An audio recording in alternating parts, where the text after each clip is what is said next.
Parts et actions de société, quels sont les droits de l'usufruitier et du nu propriétaire? En ce qui concerne les titres de société, donc les parts sociales pour la SARL, société civile, actions pour les SAS, société anonyme, société en commandite par action, il convient de distinguer premièrement le pouvoir d'affecter le bénéfice de l'exercice. Et ça, on le verra, c'est l'usufruitier, sauf clause ou convention contraire. Deuxième décision à prendre, c'est la distribution ou non d'un dividende. On peut avoir des bénéfices, certes, on les affecte, et une fois on va constater les sommes distribuables, une fois qu'on a constaté ces sommes distribuables, eh bien, on décide ou non de distribuer un dividende. Et enfin, la troisième décision, c'est à qui revient le dividende. Alors, ce n'est pas forcément une décision, mais les statuts peuvent préciser la répartition du dividende entre usufruitier et nu propriétaire. Parce qu'on va le voir que le dividende est un fruit, certes, mais qui ne revient pas obligatoirement, nécessairement, à l'usufruitier. Le bénéfice de l'exercice est affecté par l'usufruitier, sauf clause contraire, mais ne lui appartient pas. D'ailleurs, le bénéfice de l'exercice, le report à nouveau, les réserves n'appartiennent à personne, sauf à la société. Et affecté n'est pas distribué et un bénéfice n'est pas un dividende. Pourquoi je précise cela? Il y a une dizaine d'années, j'avais écrit un article de la Revue française de comptabilité. Pourquoi? Parce que dans la pratique, on voit bien souvent dividende à distribuer. Non, il y a bien deux décisions, parce qu'on va voir que ce n'est pas forcément les mêmes décideurs. Affecté, oui, en principe, l'usufruitier sauf clause contraire, mais décider de distribuer, Et donc, si jamais le nu propriétaire, ça revient dans les pouvoirs du nu propriétaire de décider de distribuer et qu'il décide de ne pas distribuer, l'usufruitier, il est privé à ce moment-là du fruit, du dividende. Et donc, on va voir que dans certaines formes sociales, et notamment sauf pour la société anonyme ou la société en commandite par action, qui décide de distribuer un dividende sauf clause contraire, c'est le nu propriétaire.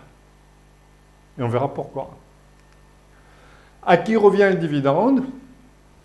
À l'usufruitier, au nu propriétaire, aux deux, prévoir dans les statuts. Et on verra quelle est la position de la jurisprudence. On la voit tout de suite d'ailleurs, il y a deux jurisprudences, une de la chambre commerciale, une de la chambre civile. La première de la chambre civile. Alors, toutes les deux, elles disent que les sommes prélevées sur les réserves reviennent au nu propriétaire. La chambre civile dit oui, avec constitution d'un quasi-usufruit sauf clause contraire. La chambre commerciale, elle dit non, pas de convention de quasi-usufruit. Et je reviendrai, bien sûr, sur cette notion de quasi-usufruit. Donc, d'abord, deux décisions. Soit on décide de capitaliser le bénéfice au sein de la société, ma préférence, dès lors que le client, le dirigeant n'a pas besoin d'argent, il vaut mieux capitaliser et notamment pour favoriser la transmission du patrimoine, puisque si mes enfants sont majoritaires en capital et que je décide de capitaliser dans la société, eh bien je transmets un patrimoine en franchise de droit de mutation à titre gratuit. C'est la valeur qui progresse. Alors que je peux aussi décider de distribuer. Et à ce moment-là, on n'est pas obligé de distribuer à proportion du capital social. Je rappelle l'article 144 du Code civil. La part des bénéfices et des pertes est à proportion du capital, le tout sauf clause contraire. Et s'il s'agit, donc ça c'est applicable à toutes les sociétés, et on va chercher s'il y a possibilité, s'il y a une disposition spéciale qui vient à l'encontre de la disposition générale du Code civil. Et il y en a, c'est vrai, notamment pour la SARL. Non, il n'y en a pas pour la SARL. On peut, pour toutes les formes de société, décider, il vaut mieux l'inscrire dans les statuts, y compris donc pour la SARL, décider d'une répartition inégalitaire du dividende. Donc si je capitalise, alors où puis-je capitaliser? Bon, alors j'affecte le bénéfice de l'exercice. Je peux l'affecter en réserve statutaire. Donc ça, on a des réserves statutaires dans les sociétés de forme commerciale, en réserve facultative. Les réserves statutaires, elles ne sont pas distribuables, elles sont partageables. Les réserves facultatives, oui, là, elles peuvent être distribuées. Donc vous voyez, l'usufruitier qui va avoir le pouvoir d'affecter le bénéfice, il peut très bien décider de l'affecter certes en réserve, mais celui qui décide de distribuer un dividende va pouvoir prélever sur ses réserves facultatives. Donc on peut se poser la question, quel est le pouvoir de l'usufruitier si c'est au nu propriétaire de décider de distribuer le dividende. Et si un bénéfice n'est pas affecté, il est porté en report à nouveau. D'ailleurs, l'ancien plan comptable général, 1983, disait que le report à nouveau provient des sommes qui n'ont pas été affectées. Alors chez moi, dans les statuts, je précise que l'on peut affecter en report à nouveau, et on va voir pourquoi. S'il est décidé de distribuer un dividende, à ce moment-là, deux possibilités. Soit j'inscris les sommes en compte courant, c'est pratique, notamment quand il n'y a pas de liquidité, on n'a pas de somme à sortir, ou alors je sors des liquidités, ou alors je verse un dividende en nature si les statuts l'ont prévu. La pratique, je vois que on impute le bénéfice en compte courant d'associé. Alors, on n'affecte pas le bénéfice en compte courant d'associé, puisqu'il ne s'agit pas d'une affectation, il s'agit d'une distribution par inscription en compte courant d'associé. Et ça, ce sont les habitudes à proscrire, notamment pour les sociétés civiles à l'IR. Bon. Pourquoi? Même pour l'ensemble des sociétés d'ailleurs, dès lors que le client n'a pas besoin de liquidité. Pourquoi? Parce que en inscrivant le bénéfice ou le dividende en compte courant d'associé des parents, eh bien, on n'a pas transmis le patrimoine. Alors que si on capitalise, eh bien, on opère une transmission. Pas pareil. Une transmission sans rien payer, alors que si j'inscris en compte courant, lorsque le chef d'entreprise, le dirigeant, va mourir, eh bien, son compte courant sera pleinement imposable au droit de mutation à titre gratuit. Dommage. Donc, j'ai horreur du compte courant d'associé. Or, quelquefois, on ne peut pas empêcher sa formation. Non. Mais j'aime bien que celui-ci disparaisse. Donc, voici l'affectation. Et un bénéfice n'est pas un dividende. Donc, jurisprudence constante. Alors, le principe du fruit, c'est que le fruit naît jour après jour, exception pour l'ensemble des sociétés.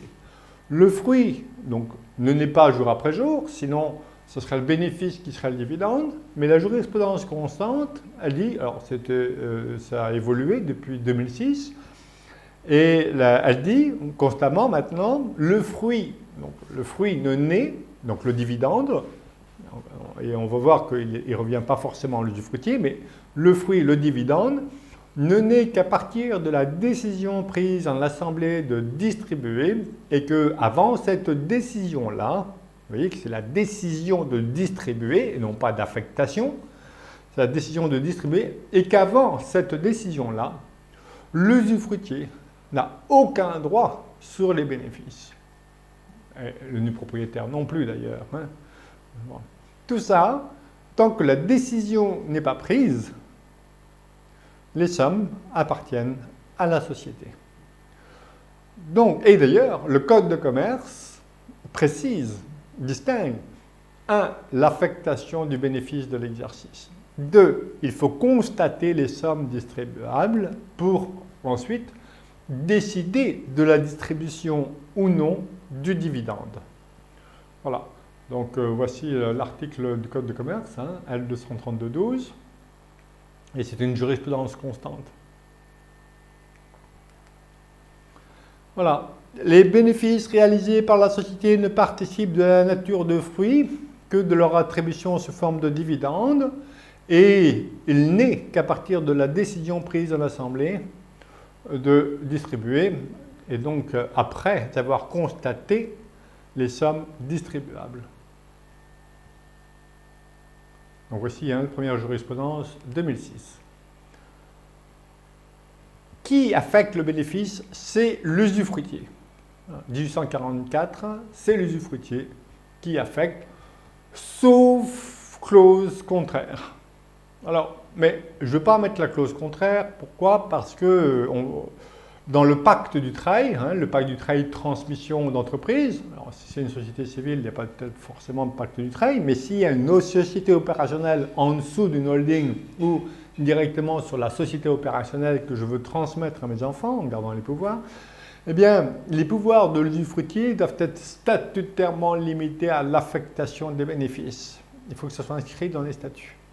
Alors, vous voyez, j'ai une clause, par exemple, dans le cas où un engagement de conservation de titres procure un avantage fiscal en faveur de la transmission et que la loi l'exige, les pouvoirs de l'usufruitier sont limités à l'affectation des bénéfices.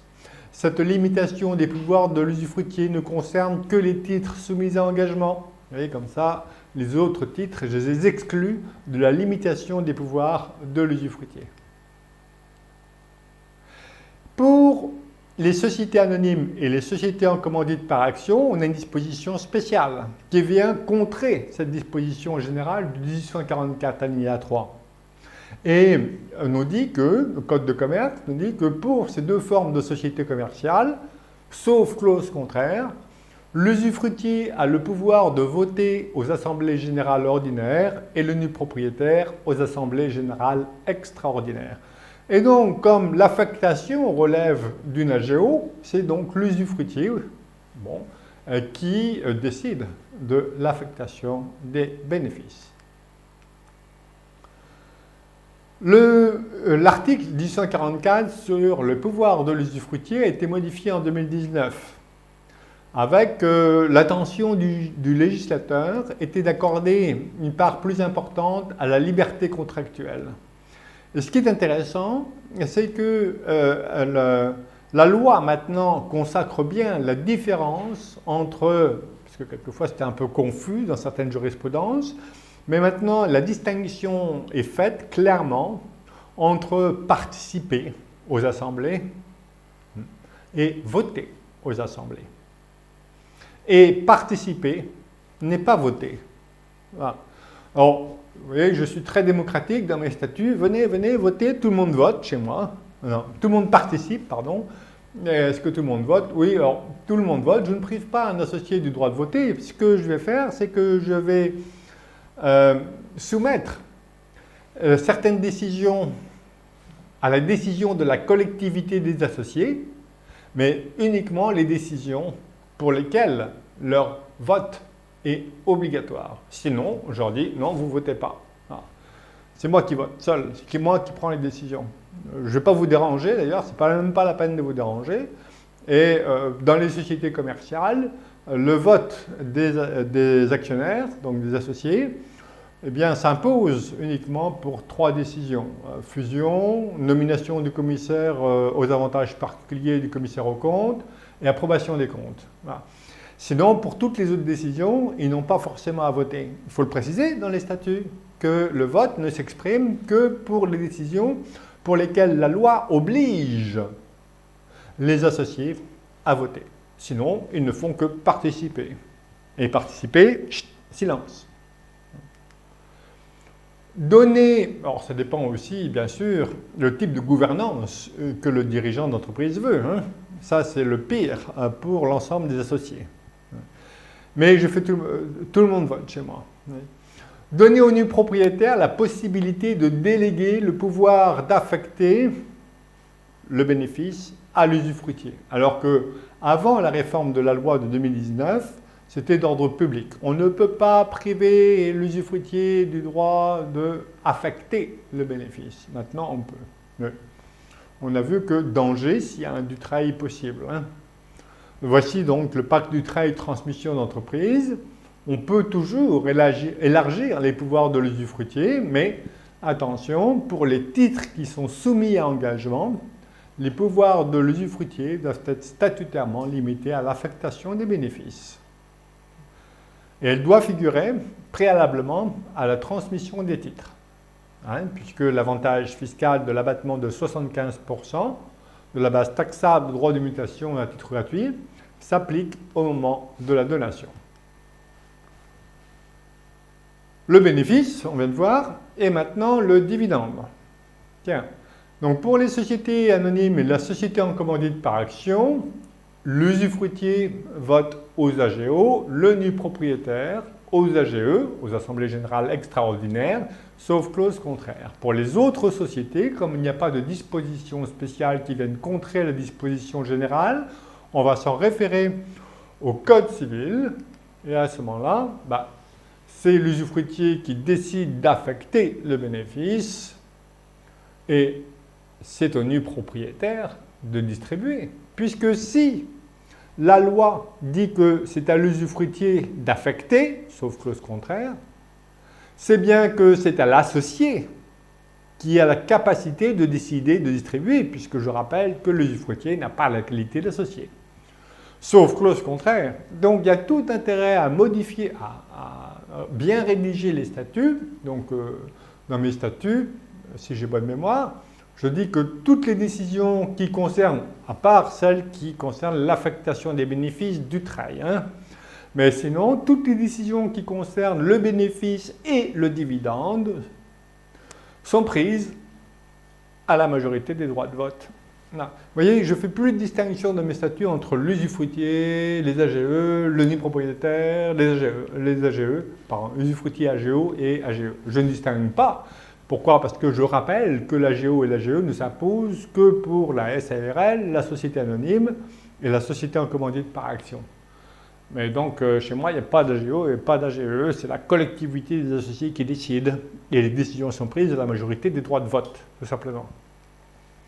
Donc, si l'usufruitier il a la majeure partie des droits de vote, si je prévois, par exemple, qu'une action ou une part en pleine propriété sans droit de vote, je veux dire qu'en cas de démembrement de propriété, l'usufruitier détient l'usufruit de la part ou de l'action détient 4, c'est pas l'usufruitier, le droit est attaché non pas à la qualité d'usufruitier du propriétaire, je désacralise la relation pour dire, comme ça on n'en fait pas de question humaine, on va dire ça comme ça, c'est les statuts qui décident, et donc les droits sont attachés à une part ou à une action.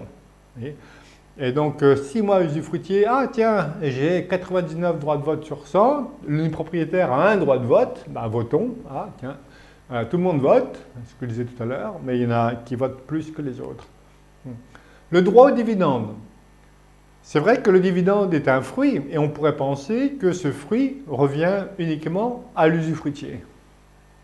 Mais non, puisque maintenant, selon la jurisprudence constante, les sommes prélevées, donc du dividende, prélevées sur les réserves, non pas les réserves légales, on a vu que celles-ci ne sont pas distribuables, elles sont partageables. Et les sommes qui proviennent des réserves, reviennent au nu propriétaire. Attention à la rédaction des statuts. Donc, le fruit, le dividende, et c'est le fruit, ce n'est pas les bénéfices. On a vu que tout ce qui est capitalisé dans la société appartient à la société. C'est qu'une fois que la décision est prise de distribuer un dividende, qu'on peut s'interroger à qui revient le dividende. Là aussi, on va prévoir dans les statuts des droits financiers variables. Et chez moi, dans mes statuts, les droits financiers sont variables, même chaque exercice. Qui décide?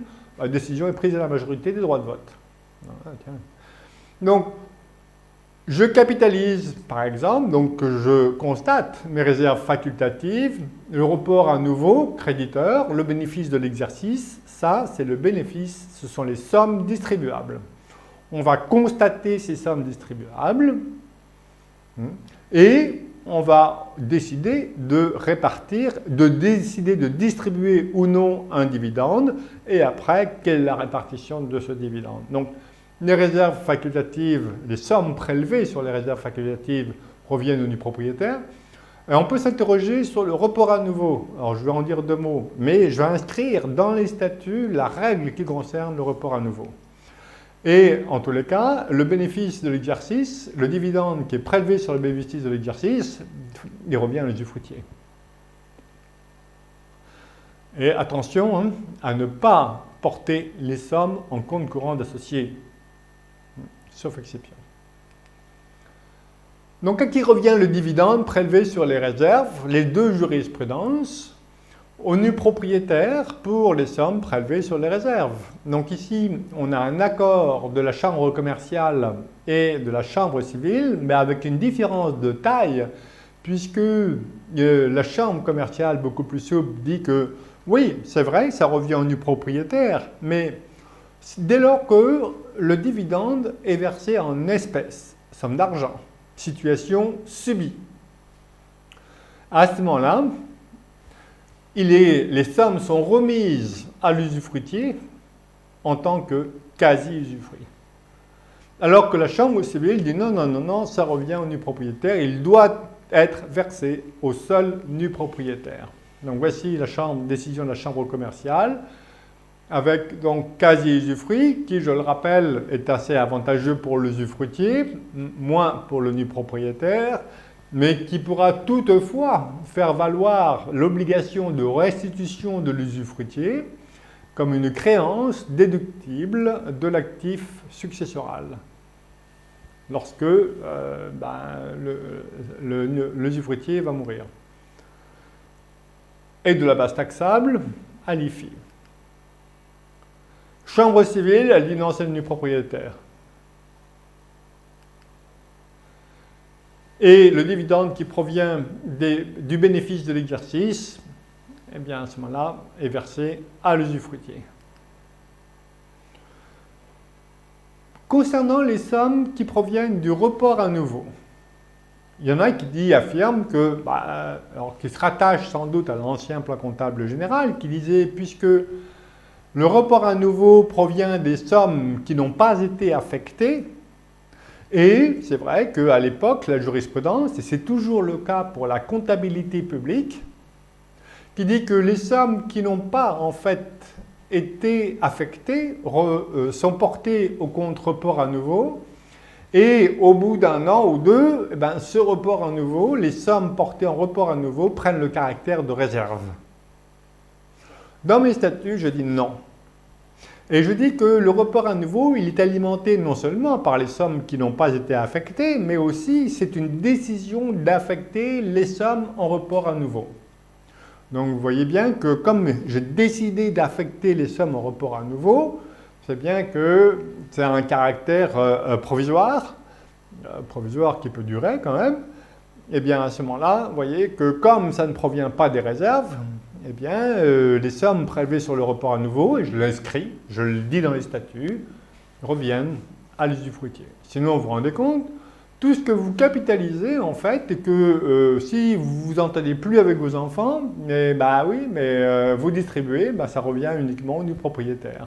C'est belle affaire.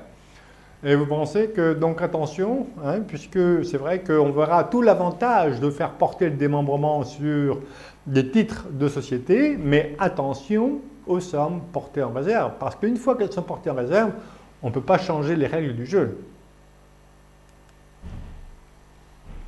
Qualification en bénéfice distribuable. Donc la loi distingue le bénéfice distribuable, donc le report à nouveau fait partie d'une part, et les réserves d'autre part. On avait vu ça tout à l'heure, plus le bénéfice de l'exercice. Donc le report à nouveau n'a pas forcément la nature de réserve, mais c'est mieux de l'inscrire dans les statuts.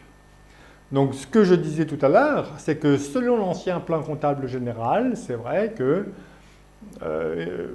durant un exercice, oui, les sommes non affectées étaient portées en report à nouveau, mais après, elles allaient rejoindre le compte de réserve. Bon, jurisprudence de 1955. Mais comme le plan comptable général a changé, même si l'avis du comité juridique de l'ANSA dit le contraire, ça n'engage que. Ce n'est pas la loi, ce n'est pas la jurisprudence. Il m'agace. De quel droit? Pourquoi? Parce que la comptabilité publique, elle inscrit la règle du jeu. Bon. Donc, pour la comptabilité des organismes publics, ben oui, dès lors qu'un report à nouveau prend le caractère de réserve, il doit être affecté au cours de l'exercice suivant. Alors, rien n'empêche, je pense, de créer un poste report à nouveau ou compte compte usufruitier. Puisque les réserves reviennent au nu propriétaire, je peux créer aussi un compte que je vais appeler différemment. Réserve, nu propriétaire. Réserve, usufruitier. Alors, je ne prendrai pas le terme réserve. Les sommes qui proviennent d'une réduction de capital reviennent au nu propriétaire, puisque le nu propriétaire a seul la qualité d'associé. Cour de justice de la communauté européenne, hein, même si certains doutent encore de la qualité pour l'usufruitier. Il y en a qui voudraient tellement que l'usufruitier soit associé, évidemment, ils ont tellement forcé sur le démembrement de propriété qu'ils ont conseillé leurs clients à transmettre toute la nue propriété, et puis tout d'un coup, l'usufruitier dit « Ah, mais en fait, j'ai pas la qualité d'associé. Et voilà, il a perdu les pouvoirs. Donc c'est malin, hein, et on a fait du démembrement pour qui, pourquoi? Allez savoir. Enfin, les habitudes. Bon. Donc attention à l'affectation des résultats. Être attentif aux décisions entre porter le résultat en report à nouveau, affecter le bénéfice en réserve, qui est un acte irréversible, distribuer un dividende par imputation compte courant d'associé, ou pas bien. Voilà. Donc, d'ailleurs, alors, cette liberté statutaire, cette liberté, pardon, de distribuer ou d'affecter, est utilisé d'ailleurs par certains pour tenter de transmettre un patrimoine en franchise d'impôt. Imaginons que mes enfants détiennent 10% du capital, par exemple, hein, et ils sont nus propriétaires aussi, nus propriétaires de 10% du capital. Et moi, j'ai la pleine propriété et usufruitier de 10% du capital. J'affecte toutes les sommes en réserve. Et ces sommes-là, je décide de les distribuer à mes enfants nus propriétaires, qui ne tiennent que 10%. Vous voyez bien que là, je transmets un patrimoine en franchise totale de droits de mutation à titre gratuit. Alors, je ne parle pas de l'imposition de dividendes. Si c'est une société à l'IS de forme commerciale à l'IS, bon, bah, à ce moment-là, oui, j'ai une taxation de dividendes.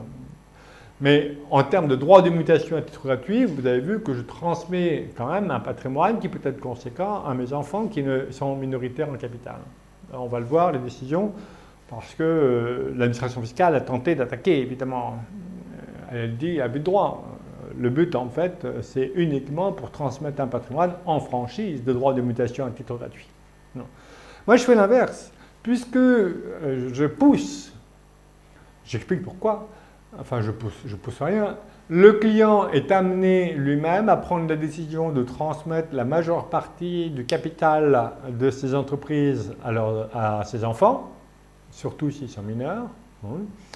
Et même s'il conserve lui-même la majeure partie du dividende, donc une répartition inégalitaire du dividende alors qu'il détient 5% du capital, il va percevoir cet exercice-là 99,99% du dividende.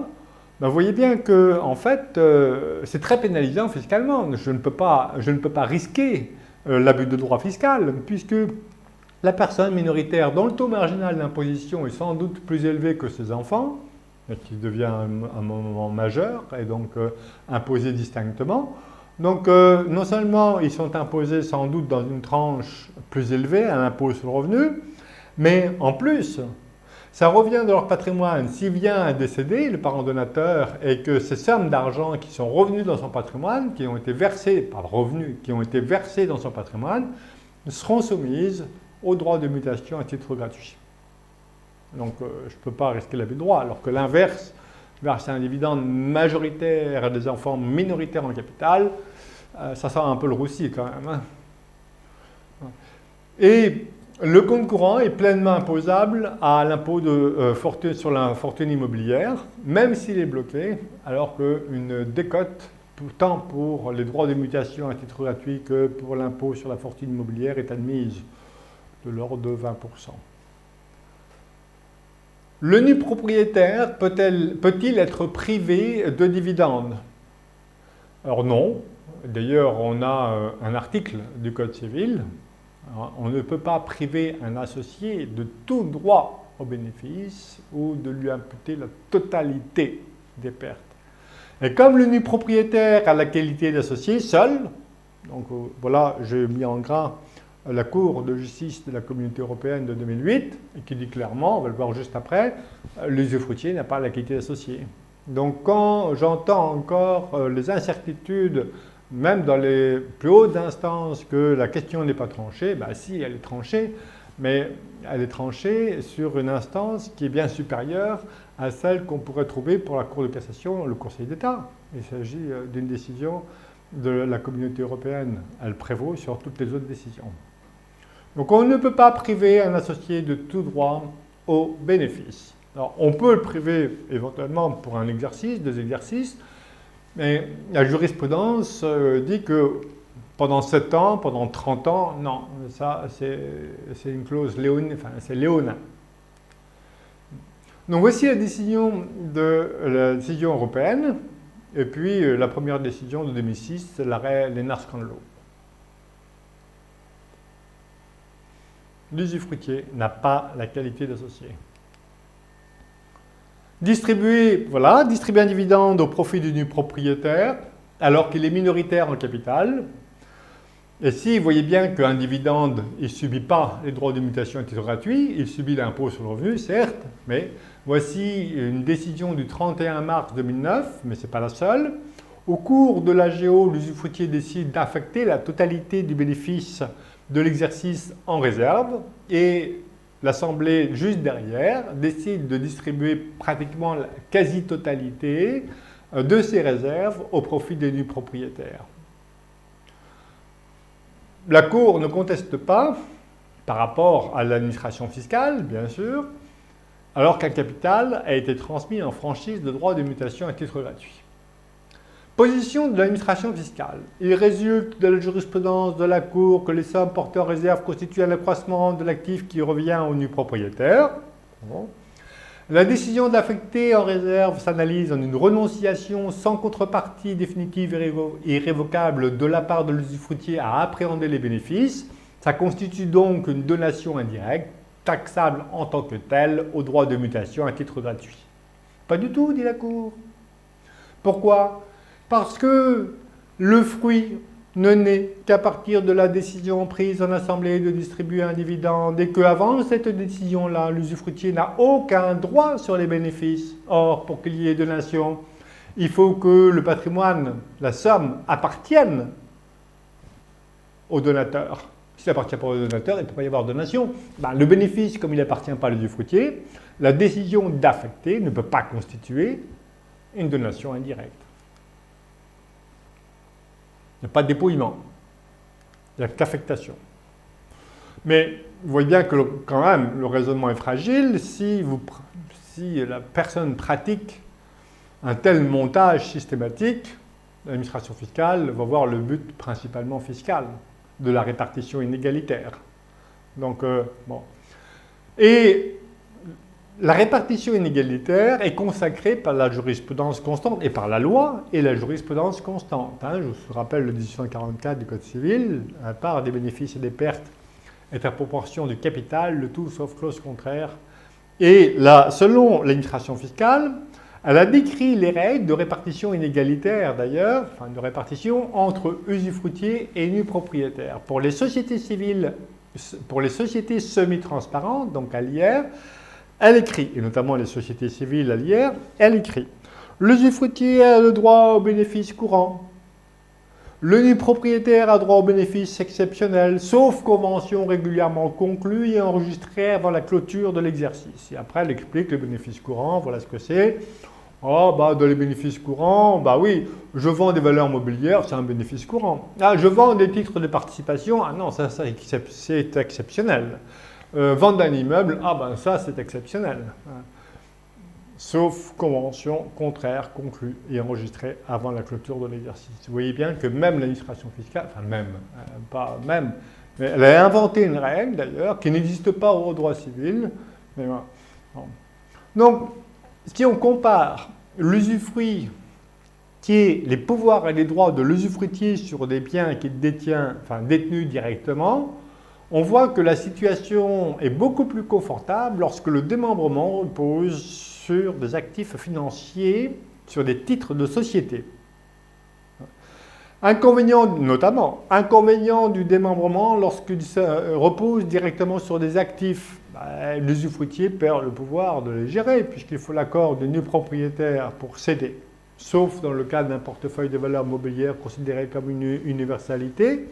Mais il doit informer le nu propriétaire de l'évolution du portefeuille. Je rappelle les règles qu'on a vues précédemment.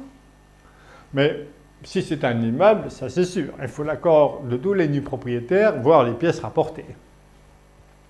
Influence des pièces rapportées. Et puis lorsqu'il s'exerce directement, c'est l'incertitude sur le revenu net, puisque ce qui est intéressant, c'est le revenu net. On a vu que l'usufruitier d'un immeuble, il doit payer les dépenses d'entretien, certes, mais aussi les grosses réparations dès lors que le nu propriétaire refuse de les prendre en charge. Donc on peut arriver à des rentabilités négatives, non pas cadeau pour l'usufruitier. Donc attention au choix de l'usufruit.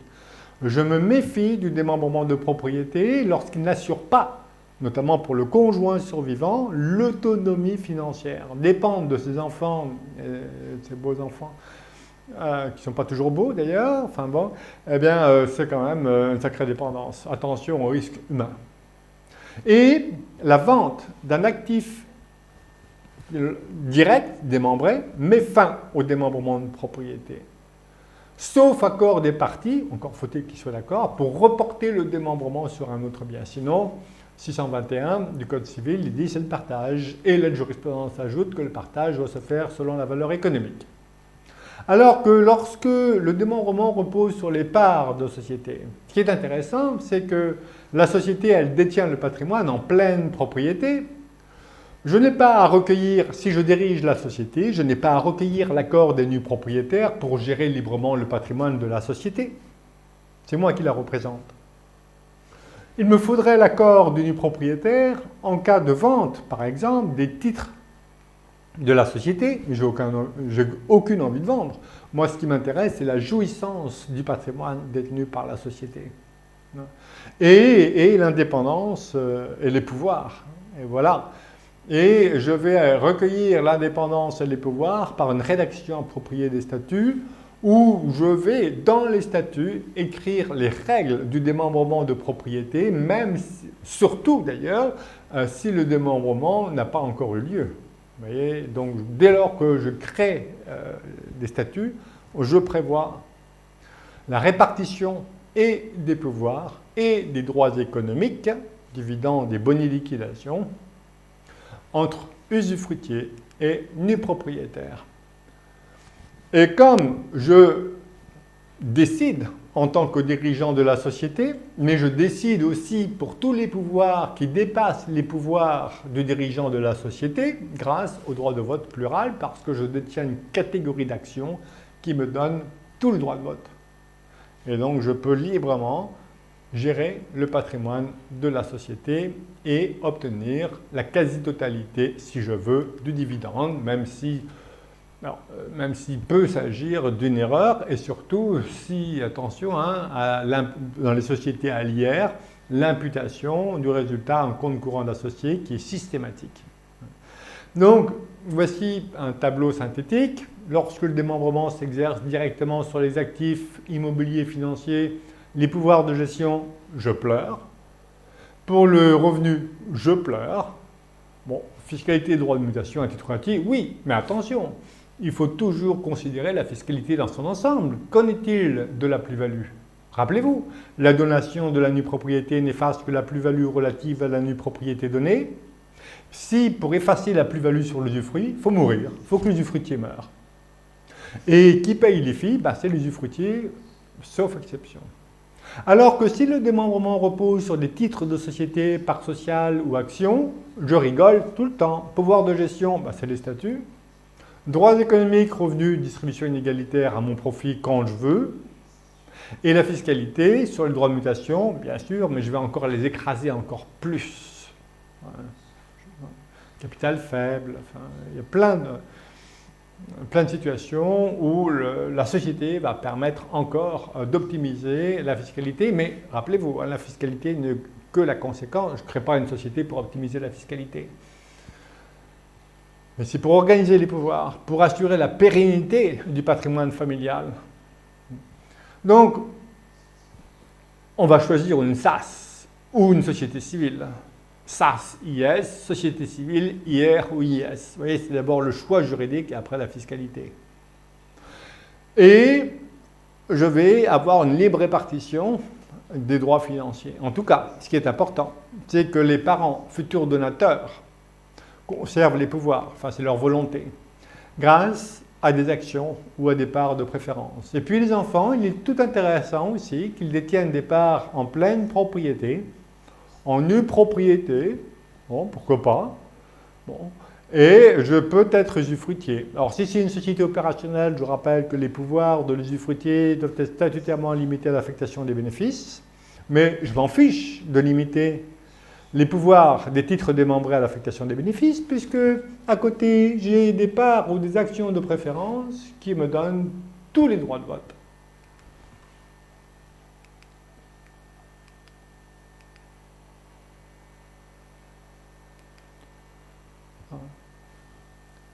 Et il y a différents schémas.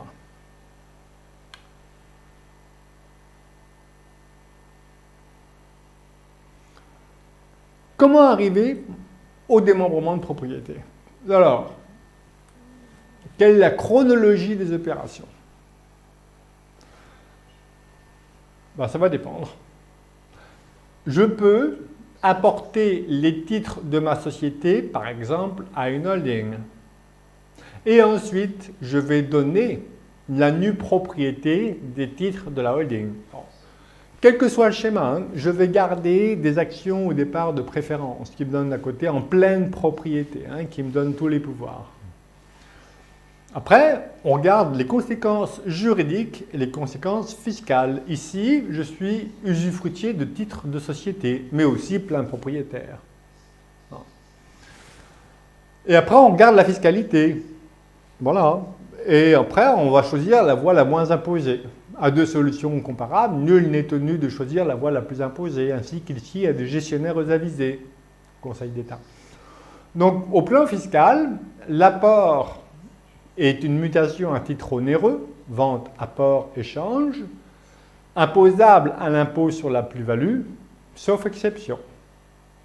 Et on a deux exceptions.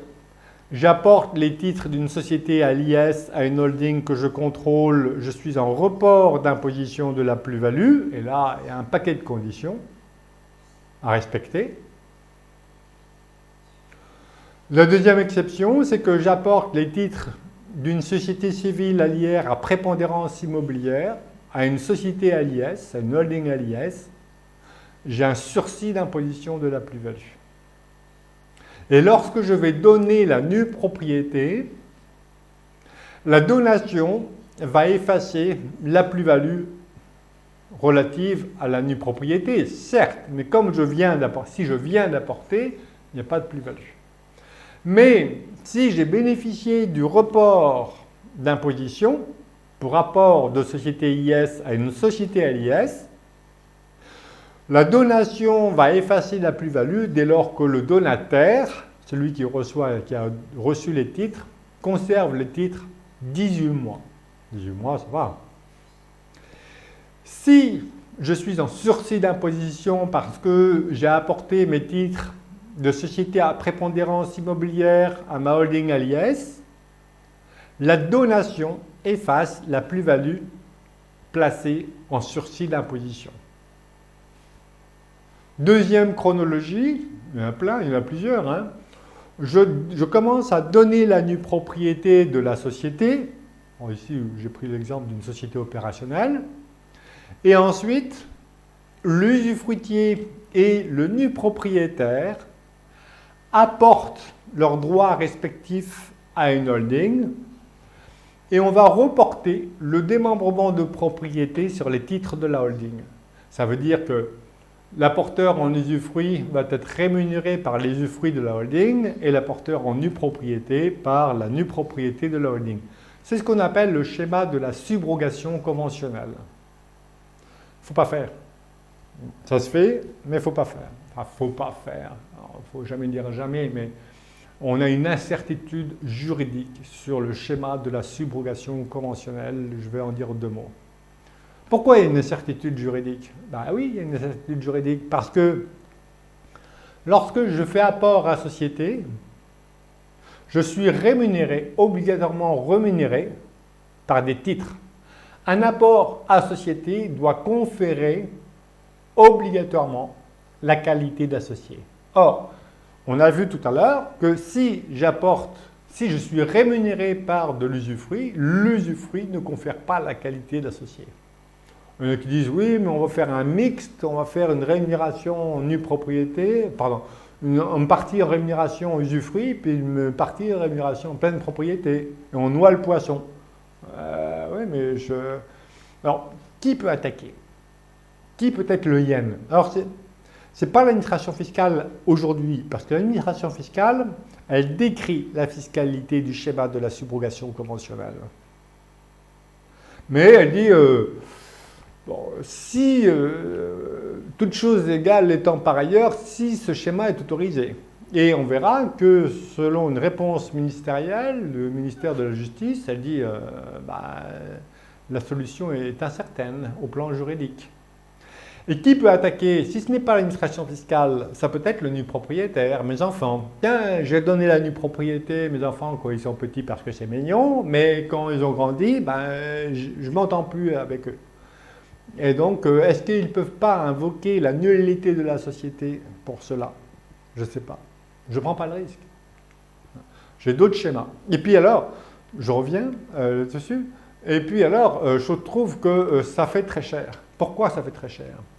Conséquences fiscales, comme précédemment. Donc, je donne la nue propriété. On a les droits de mutation à titre gratuit sur la nue propriété donnée. On efface la plus-value relative à la nue propriété donnée.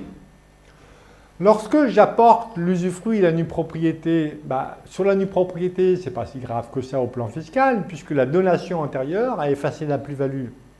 Mais comme j'ai conservé l'usufruit et j'apporte mon usufruit, je vais avoir impôt sur la plus-value sur l'usufruit apporté. Et là, ça fait très très mal, on le verra.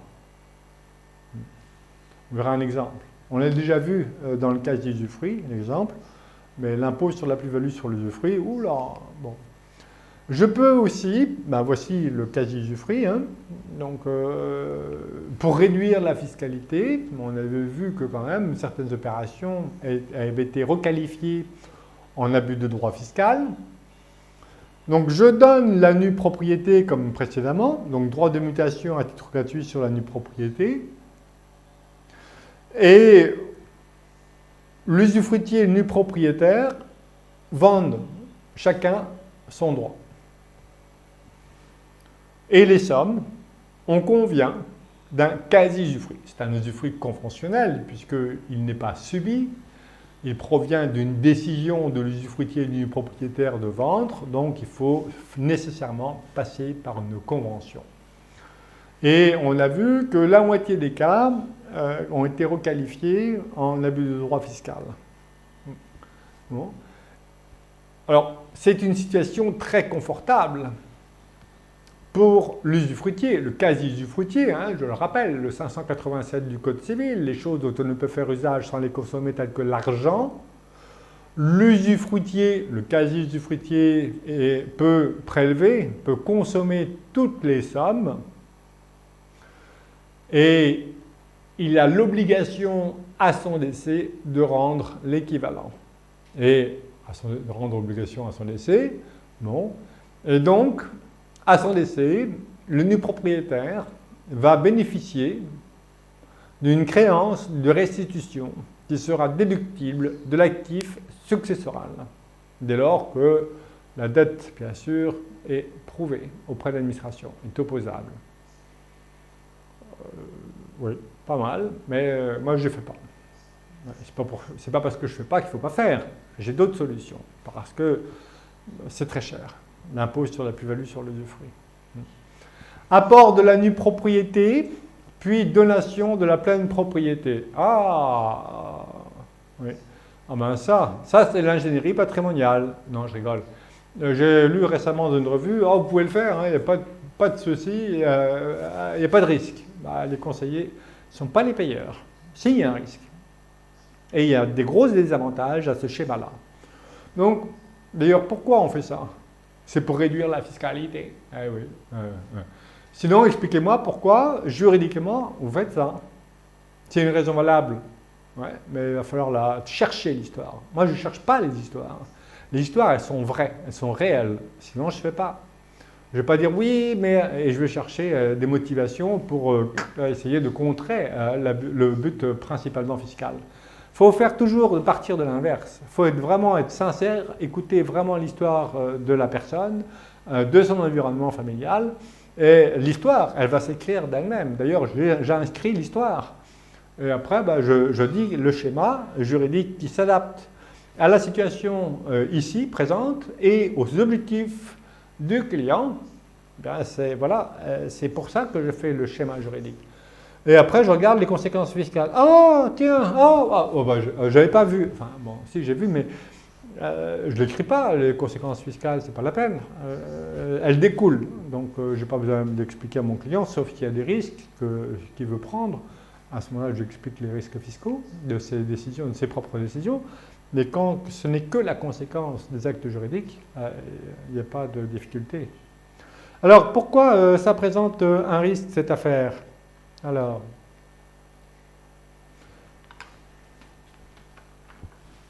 voilà le schéma. Pourquoi on fait ça? La motivation, elle est purement fiscale, vous allez voir. C'est pour réduire la base taxable du droit de mutation à titre gratuit, tout simplement. Imaginons que j'ai 55 ans. Je ne le fais pas, hein. Bon, enfin bref. J'ai 55 ans. Et j'ai un bien dont je veux transmettre la nue propriété qui vaut 200. Bien. J'ai 55 ans. La valeur fiscale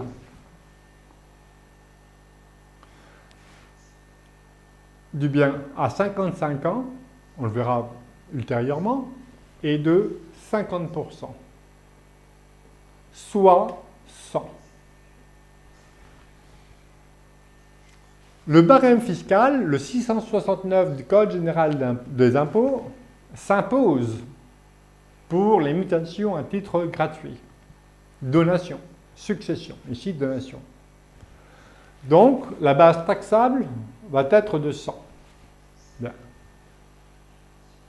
Pour toutes les mutations à titre onéreux, vente, apport et les échanges, on doit recourir à la valeur vénale, la valeur réelle du marché, pas au barème fiscal, qui n'est pas la valeur réelle du marché. Je ne veux pas vendre un usufruit selon le barème fiscal, ça n'a pas de sens. D'ailleurs, la jurisprudence me dit non, vous devez choisir la valeur, retenir la valeur vénale donc la valeur du marché, donc par comparaison, et s'il n'y a pas de comparaison, c'est la valeur mathématique. Donc comme il n'y a pas de comparaison bien souvent, dans l'environnement comparable, je vais recourir à la valeur mathématique sur les revenus futurs. Alors, la valeur mathématique, on le verra là, mais sachons que le barème fiscal, il provient de la méthode de calcul de la valeur économique avec le choix d'un taux de 3%, de rentabilité de 3%. L'administration a pris la valeur mathématique, elle a mis pour ici la variable rentabilité annuelle 3% et on obtient le barème fiscal, puis elle arrondit par tranche de 10 ans.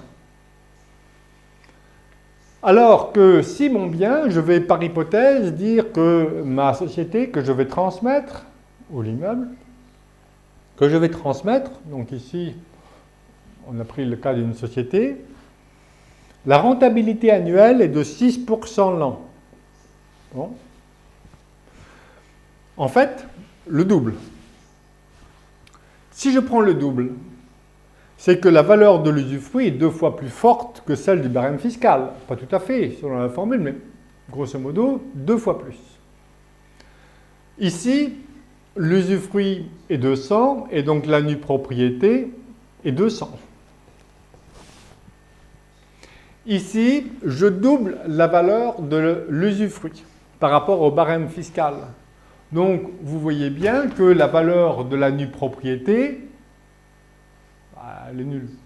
Enfin, elle est très réduite. Elle est divisée par 2.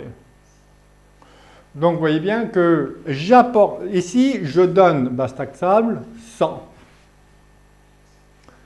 Ici, base taxable 50. Donc, vous voyez bien que j'apporte la nue propriété de l'immeuble ou des titres de ma société, peu importe, à une société qui ne détient que de la nue propriété. Moi, je détiens toujours l'usufruit. L'usufruit est en dehors. Vous voyez que c'est un montage qui n'est d'ailleurs pas prévu. Ce montage-là n'est pas prévu par BOFIT. Tous les autres sont prévus. Hein. Et ici, je donne la pleine propriété des parts qui ne détient que la nue propriété. Ben, la base taxable, le droit de mutation, est de 50 au lieu de 100. Bon. Ah ouais. Donc, j'ai divisé la base taxable par 2. Donc, expliquez-moi la vraie histoire, autre, bien sûr, que celle-là. Parce que si vous me dites que celle-là, c'est de but principalement fiscal, voire exclusivement fiscal, avec la pénalité de 80%. Donc, et il y en a qui ont écrit, hein, contribuable, résister à l'abus de droit. Ben, moi, je résiste pas. J'ai d'autres schémas intéressants. Et puis alors, un autre inconvénient ici, c'est que avoir l'usufruit en dehors, c'est pas terrible, quoi. Alors, pourquoi il y a abus de droit? Bon, alors, il y a plein d'arrêts où il n'y a pas eu abus de droit. Mais vous voyez bien que le but est principalement fiscal. Quand il y a eu abus de droit, la Cour a estimé qu'ici, il y a abus de droit parce que c'est contraire à l'article 1832 du Code civil. Une société est instituée en vue de partager le bénéfice. Or, une société, elle estime, la Cour, que si la société ne détient que de la nue propriété, elle n'a pas la capacité à dégager des bénéfices. D'ailleurs, si c'est un immeuble, il y a que des charges, il n'y a que des grosses réparations. Et donc, c'est contraire même aux règles du droit civil. Mais vous voyez bien que, quel que soit le schéma, vous voyez bien que ici, c'est pour réduire la fiscalité. Si vous avez des vrais motifs juridiques, ben allez-y. Mais je vous défie de les trouver. Hein. J'ai cherché et je n'ai pas trouvé. Alors, c'est pas parce que je n'ai pas trouvé que vous ne pourrez pas trouver. Enfin, bref. Enfin.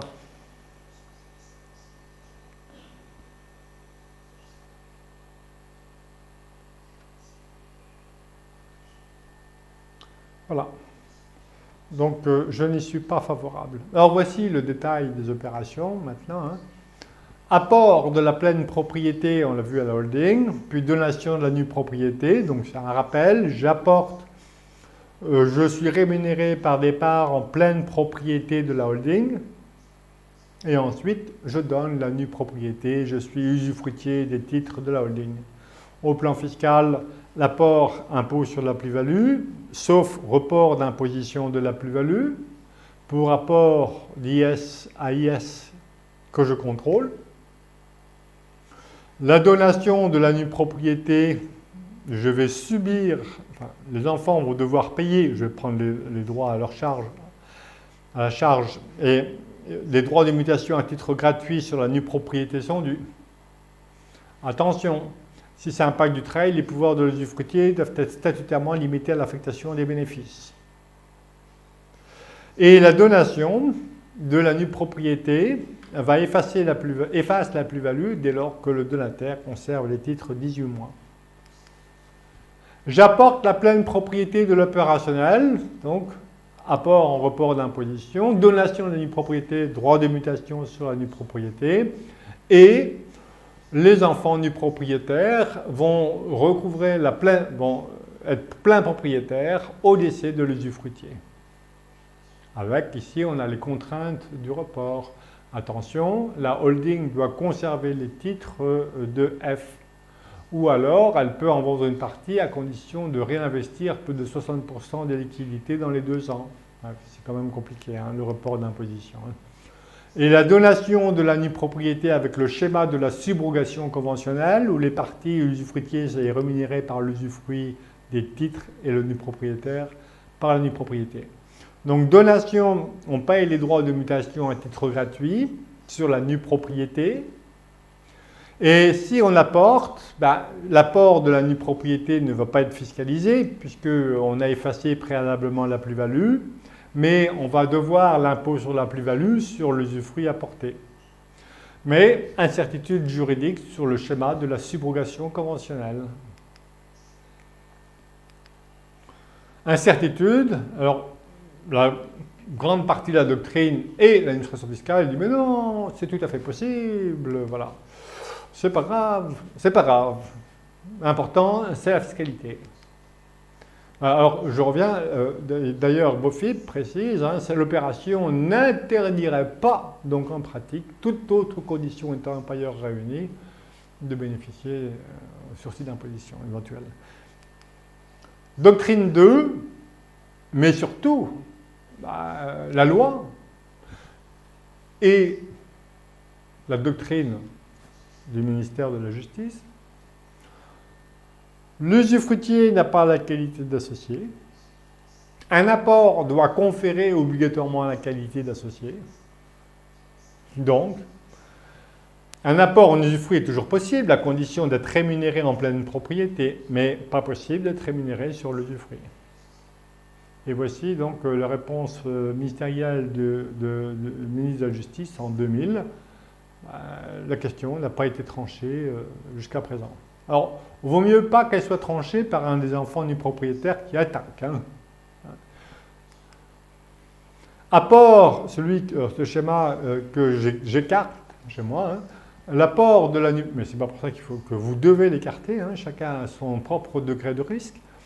L'apport de la nue propriété à la société, donc qui dit apport, qui dit impôt sur la plus-value, mais je peux bénéficier, si c'est un apport IS, un report d'imposition de la plus-value et la donation, après, des titres de la société qui ne détient que la nue propriété. Je vais bien sûr toujours, quel que soit le schéma, conserver des titres de préférence pour me conférer tous les pouvoirs et la majeure partie du dividende si je veux.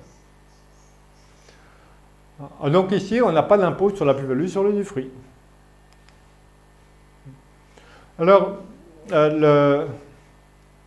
l'administration fiscale elle décrit différents schémas. Elle décrit d'ailleurs le schéma précédent sur la subrogation conventionnelle. Mais ce type de montage, non. Alors voilà, le risque d'abus de droit. Donc les 2 arrêts qui ont qualifié d'abus de droit les opérations. Il y en a plein d'autres qui ont écarté l'abus de droit. Mais il en suffit de 2 pour que j'écarte. Et puis, à moins que vous ayez une vraie histoire à raconter. Si vous avez une vraie histoire à raconter, je m'incline. Et voici encore, puisqu'on l'a vu précédemment, qu'on a vu le casier usufruit. Donc voilà, je donne la nue propriété, on vend usufruit et nue propriété, et on passe une convention de quasi-usufruit sur les liquidités. Alors, il faut aussi vous recourir à ce schéma-là. Moi, j'y vais pas. Si vous y recourez, vous avez tout intérêt. Enfin, vous avez tout intérêt. C'est un impératif que de prévoir la convention de quasi-usufruit dans l'acte de donation. Mais pour moi, prévoir le quasi-usufruit dans l'acte de donation ne suffit pas à écarter le risque de l'abus de droit. Pour d'autres, oui. Voilà. Donc, donation de la nue propriété, droit de mutation à titre gratuit, vente de l'usufruit, la donation sur la nue propriété, donc on n'en parle pas puisqu'elle a effacé la plus-value, mais on a l'impôt sur la plus-value sur l'usufruit.